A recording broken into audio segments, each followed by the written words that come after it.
Well, I would love to, obviously you and I discuss what the main gist of this podcast is, besides all the rest of the delightful conversation that we've had. Um, but the main question is, have you ever experienced or witnessed, it doesn't necessarily have to have happened to you, something that you considered to be magical or miraculous, something that changed your life?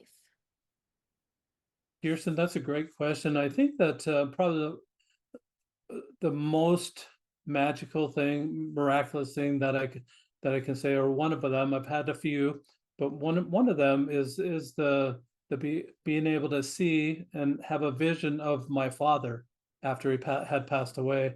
He died on his 65th birthday. He was exactly 65 years old. Died on the same day that he was born on, and didn't collect any Social Security because he died on his 65th birthday.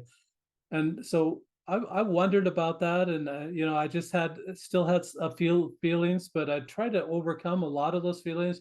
Tried to focus because of the die and other things that were going on in my life. Tried to focus on what was right about him. What did I love about my father, rather than what was wrong with him, and that sort of that thought process that I was trained in growing up. Instead of going down that path, I try to figure out, well, what did I like about that person? I really think that therapists should start out with that question. What do you like about that person? Instead of asking, what's the problem? Why are you all here? Forget that question. Don't be asking that as a therapist. You shouldn't be asking that question. Ask what's right with the marriage, what's right with that person. Why did you choose this person to in the first place? But but the miracle that happened was seeing my father, and you know how he never joined the any church growing up. And I saw him, and he was in a solitary chair. It was like he used to sit in a lounge chair, and that was his preferred chair. But he was all by himself, and he had his head down, and he was just looking, almost looking at the floor.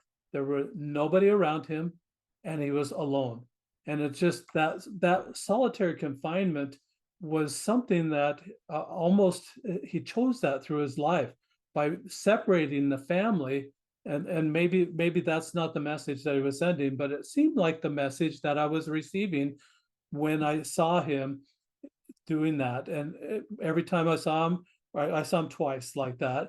Once was both were in the homes that I lived in, and both times he's in that solitary chair, just waiting and not accepting Jesus Christ, not accepting any higher power, as you've talked about before, not accepting that in his life, and choosing also at that point in time, even after he was passed away, not to accept that.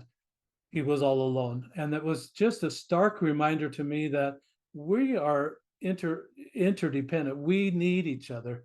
Everyone needs each other. And because we need each other, Kirsten, I think it's more important than ever before to understand that and to practice what we love about each other. Forget what's our faults, forget the weaknesses. I realize that maybe is 10-20% of a personality of anyone. I was missing my whole life up until I had this paradigm shift. I was missing 80 to 90% of what was good and what was right about that person, focusing on what was wrong with that person. That paradigm shift, I was, after the paradigm shift and rolling the die and practicing watching for loving opportunities all day long. What the focus was now is what's right about that person. How can I help you? What is there to love about that person? And I realized that miracle was a miracle that didn't happen in my father's life. He was just more focused on himself. This is different. You're focusing on other people, helping them have a better day and a better life. And I was so busy doing that I forgot to be annoyed. I forgot to stack those annoyances to get to that flash of anger, and I don't have them anymore.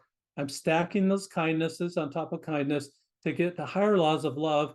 These lower laws, like the 5 love languages, I'm calling lower laws of love, are basics that we all should have that foundation that will stair step us.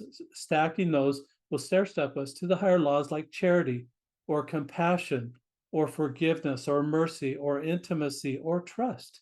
All those are higher laws of love. But we've got to do these kindnesses to get there. Can you imagine someone doing insult after insult after insult after insult and expecting intimacy at the end of the day. It's not going to happen. It's not just not going to happen. It's kindness on top of kindness, and then we get to those higher laws. Let's use those as stair steps to get there. So the miracle for me was understanding that my father would not allow that, did not allow that in his life, lived solitary in that way, and now he continues in that way, after he passed away. It was really an eye opener for me.